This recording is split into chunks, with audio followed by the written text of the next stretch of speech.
Paul Thomas, Senior Editor with Pharmaceutical Manufacturing Magazine and PharmaQBD.com. And I'm here today with John Waraska. John, thanks for being with us today. Paul, thanks for coming by. And John is the Director of Strategic Marketing for Life Sciences for ESA Biosciences. And John is here mainly to talk to us today about the Corona Ultra detector, which is used for UHPLC applications. That's correct. We're just introducing it here for the first time. And let's get right into it. Tell us about it and tell us what the key features are. Well, it really is a proven technology now that was introduced about 4 years ago with our Corona CAD detector. And what we've done now is to make the technology compatible with UHPLC. And at the same time, we've made the technology more reliable for the production floor for QC and QA. And a lot of development labs have been kind of going in the direction of UHPLC. And one of the reasons for that is sensitivity. And how does this kind of enable that and go in line with that? Well, part of the whole idea of the sensitivity is the ability to see things that you couldn't see before. With a lot of the new initiatives in the pharma industry driven by the FDA, there's a desire to see more things. So the Corona addresses that in two ways. One, it's a universal or near universal detector. We see anything that's non-volatile. So you can see compounds in a preparation that you normally would miss with other technologies. The second thing is, because of the work we've done to make it compatible with UHPLC, we have sharper peaks. So this has increased the sensitivity of the detector. Where the Corona CAD had a detection limit of around 10 nanograms on column, we've been able to achieve about 250 picograms on column with the Corona Ultra. So this gives you a little more assurance that you're seeing things that are even there in lower levels. And just to follow up with what you were talking about before in terms of universality, you're seeing more things, or you're able to detect more. And that becomes critical when you don't know what you're looking for in a sample as it degrades or as it's metabolized. Sure. And what about speed? Obviously speed is important for a lot of your customers as well. Well, that's the main driving force behind UHPLC.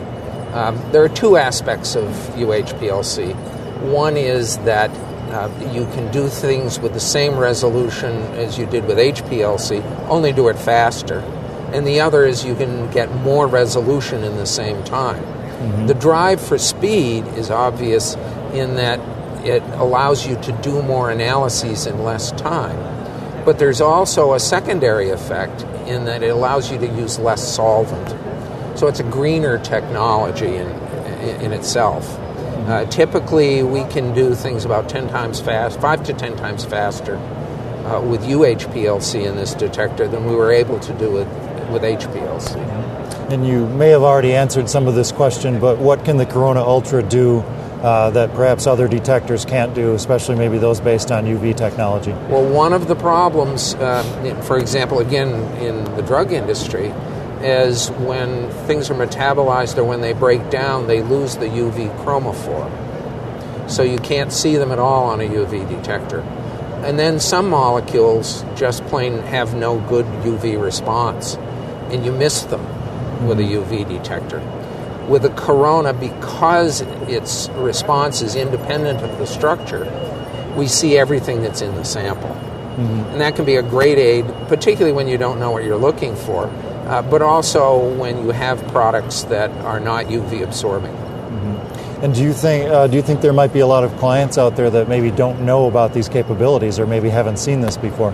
Well, despite the fact we like to think that everyone knows about the Corona, it is a relatively new technology.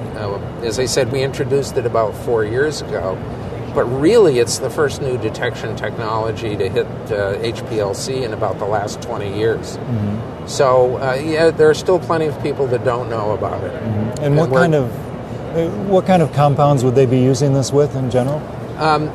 Mostly in the pharma industry, we're seeing a number of different things. APIs in particular, where they're looking at the drug compound, and possibly it's impurities or breakdown products.